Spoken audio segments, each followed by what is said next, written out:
Home of ক্রিকেটে ভিন্ন আমেজ।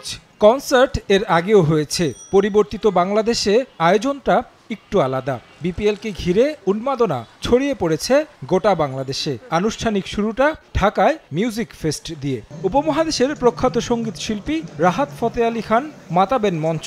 উচ্ছ্বাসের কমতি নেই ভক্তদের মাঝে। দুপুর থেকেই মিরপুরের শেরেবাংলায় ভিড় জমে ক্রিকেট আর সঙ্গীত প্রেমীদের। দুপুর 2:30 থেকে কথা থাকলেও কিছুটা পরে খোলা হয় গেট।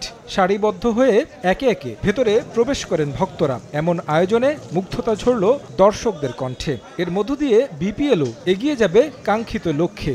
এখন যেহেতু নতুন দিন, তাই আমি আশা রাখছি যে আরও ওপরে উঠবে আমাদের দেশের বিপিএল এর কোয়ালিটি।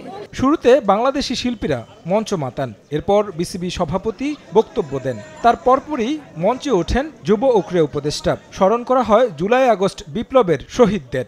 1 মিনিটের নীরবতাও পালন করা হয় তাদের জন্য। রাত 9টায় মঞ্চে ওঠেন উপমহাদেশের প্রখ্যাত সঙ্গীত শিল্পী রাহাত ফতে আলী খান। হোম অফ ক্রিকেটে আওয়াজ ওঠে তার নামে। একটার পর একটা গান শেষ হয় আর দর্শকরা মন ভরে উপভোগ করেন।